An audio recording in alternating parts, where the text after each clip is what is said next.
What's going on, everybody? Hey, in this video, I'm going to show you how you can charge more for your rental, especially because right now, everything is going up, up, and up. And so the increase in purchase prices, the increase in your mortgages, the increase in down payment, increase in HOAs, increase in property taxes, everything is going up. So how do you still make real estate investing work? Well, in this video, I'm going to show you 4 strategies that I use to make the numbers not only work, but work even better than what you were doing before.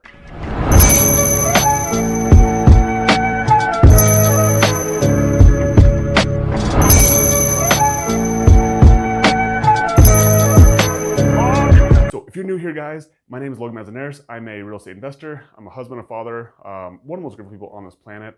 And so I've been in real estate investing for the last 4 years, and we currently own 12 doors. We have 2 under contract, and we're on our path to growing to 100 doors by the end of 2022. So if you want to learn about how we're doing it and how you can be part of this journey as well, please subscribe to this channel, like the videos that are coming out. We're posting videos weekly. And so without further ado, let's dive in. All right, guys, so I'm gonna go over 4 strategies with you on how you actually can make the numbers work, even in a really expensive market where everything is going up, up, and up.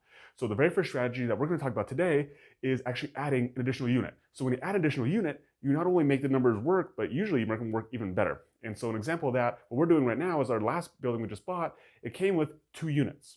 And in order to make the numbers work, well, we're turning it into 3 units. And so the way it was set up is that on the top, there was a residential unit. On the bottom, there was an office and a warehouse. And the office and warehouse were technically the same location, the same spot.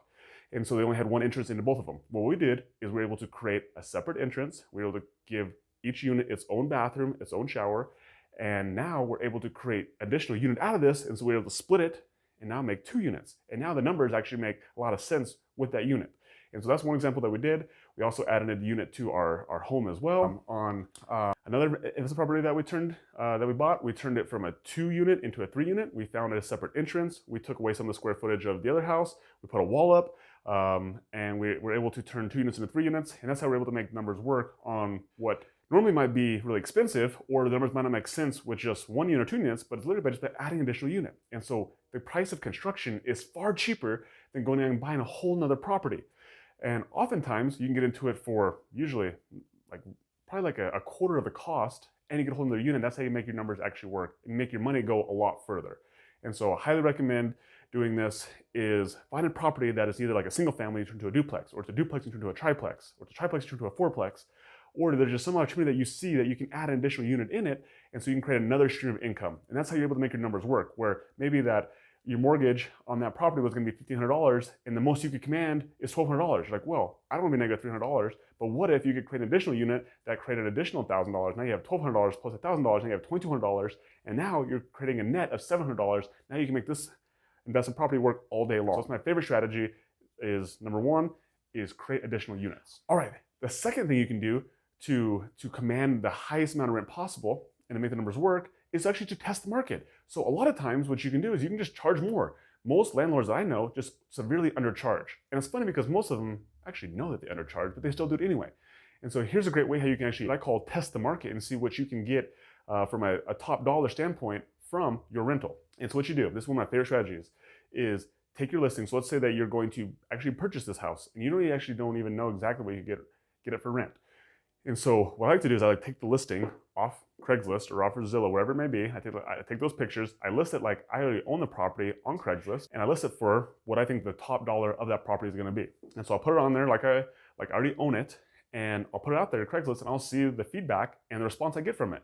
A lot of times I've done this, and within the first hour, I've got 10, 15 applications. I'm like, okay, perfect. I know this thing is going to rent, and I probably could rent even more for whatever I put it on there for. And so then I'll take the listing down. Or if I put it on there and it doesn't really get a lot of traction, I'm like, okay, maybe it was a little high. And I'll start to slowly lower the price, so I start to get some response and start to realize that that's what the market will actually pay for this property. And so that's one of my favorite strategies to do that you can, it doesn't cost you any money. It doesn't cost you anything but your time. It's just to test out the market to see what you can get. So if you're renting your current house for $1,500, let's say you already have tenants in there right now, right? And maybe they're even only on their 6-month of their 12-month lease. Put it on there right now just to test. So let's say they're renting for $1,500, put it on there for $2,000. See if you get any response. If you get no response, well, guess what?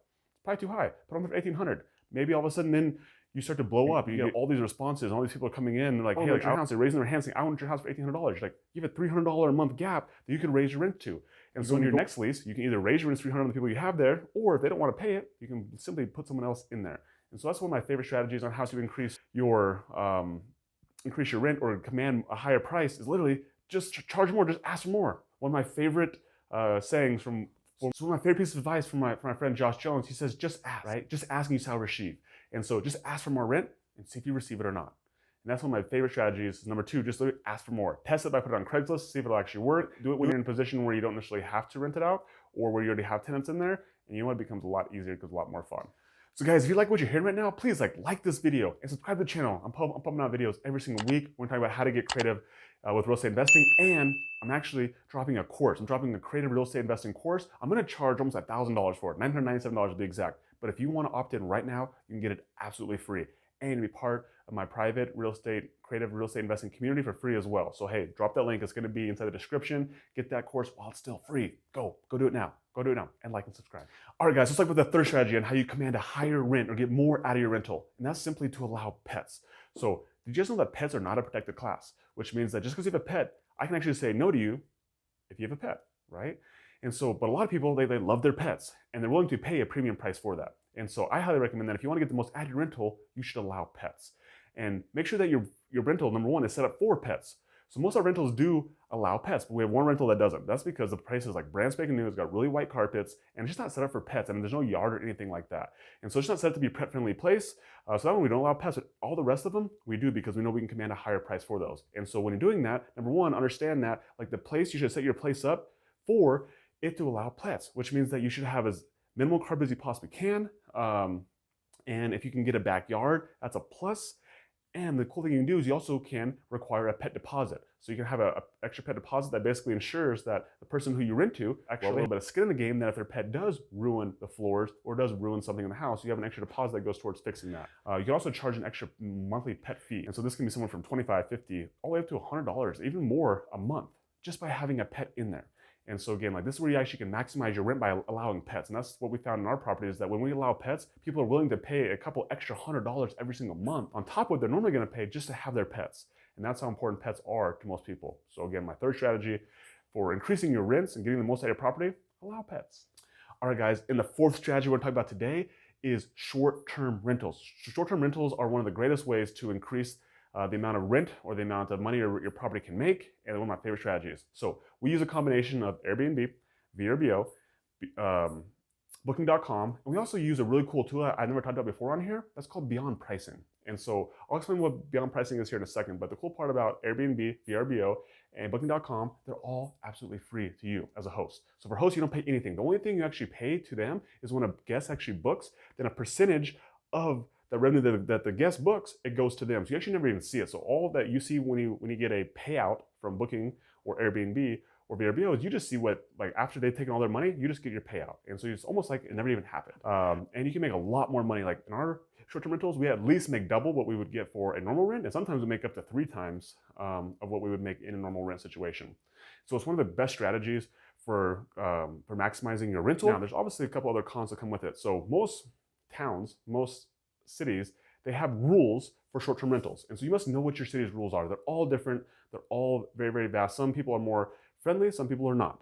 And so, but a lot of places, they're not so friendly towards short-term rentals. So you must know what your rules are, number one. The second thing is just understand what your rules are and then be able to play those games. So a lot of places, they say no short-term rentals, right? Which for them means nothing under 30 days. Now, some might specify 60 days, 90 days, but a lot of times it's just 30 days or less. And so how you can get around that is just simply by putting your property on there for a minimum of 30 days on Airbnb, VRBO, Booking.com. We've actually had a lot of success with this in the past, especially during COVID when all that happened, is we mitigated our risk by instead of renting it out like by daily or weekly, we rented it out monthly at a time to protect ourselves a little bit when at times that were uncertain. We found out that people wanted to rent places that were furnished for 3, 4, 5 months out of the year, and they're able to pay, you're able to get that same price that you'd get for a short-term rental, but you didn't have these long-term leases, and you got actually you made more. So let's say that you were going to rent it for $2,000. Now you can make $3,500 on a short-term rental, but they're only there for 3 or 4 months. And so it allowed you to basically get the cool pricing of a short-term rental, but at the same time, you're not in there cleaning every other day. You're not having to manage it like a vacation, like a typical vacation rental. So that part is really, really cool. So again, you must just know what your laws and regulations are. Now, the reason why I brought up Beyond Pricing in the beginning is because most people don't know how to price their properties, right? They're like, I don't know. Like, Should I charge $100? Should I charge $250 a night? Should I charge $150 a night? Like, what should I do? And so that's where we actually use this cool tool called Beyond Pricing. And so I should put a link down below for Beyond Pricing. Beyond Pricing is really cool as well because they act like a hotel, like the hotels you like when you go into a night for a hotel, like they just have their automatic pricing based on whatever the market is doing. So like they look at data from the previous years to see how many people are coming into the town, what normal nights are like, what are the big events that are coming in. And so while you might not have known that there's a big concert coming to town because you're not into concerts, well, Beyond Pricing does know that. So they're going to price your house accordingly. And so that's one of the coolest things that we use is a tool that does all the pricing for us. We don't even set our prices. Like we don't pay attention to pricing whatsoever. We use Beyond Pricing, and they have really cool algorithm that basically does all the work for you. So all you have to do is just hook it up. And the cool part about them too is that it is essentially free as well. In the same thing that they only take a percentage of what they book for you. And so again, like you never even see the money come out, which is extremely, extremely cool. Highly recommend it. And especially when you're first getting into this game, like it syncs all the calendars together. So you actually can use Airbnb, VRBO, and Booking.com all together in one simple platform. And so you don't have to go and you don't have to go between all three platforms. Like if one gets booked, like if our property gets booked on Airbnb, it automatically blocks it off on VRBO and Booking.com as well. So you're not getting double booked and things like that. So those are the tools I like to use for the short-term rental game is Beyond Pricing. It's because it links all of them together and it does your pricing for you automatically. So those are the 4 strategies that we're using to increase our rents, to make the numbers work, especially when mortgages are going up, your down payments are going up, HOA fees are going up, your property taxes are going up, everything's going up. And so you need to find a way to still be able to stay in the rental game because the rental game is the game. To play this game means that you're going to win. And you're just going to get lucky because for some reason, a property just keeps on going up because of appreciation, because of inflation, all this other stuff, right? And as long as you buy it right and you're able to cash flow and you're able to make it work, like who cares the market does go down? It's okay because I'm still cash flowing. And if it does go up, well then I just look lucky. So hey, I appreciate you watching. Please like this video, subscribe to this channel, and again, smash that like button. I'm also dropping that real estate investing course soon. I'm going to be charging over $1,000 for it. Over $1,000. I'm going to be charging $1,000 for it, $997 to be exact, and you can get it absolutely free by getting in there, opting in now for it, and you become part of my free private real estate investing Facebook community. So please get on that, get it now before it goes up. Let's go. My name is Logan Manzanares. I'm out. Bye.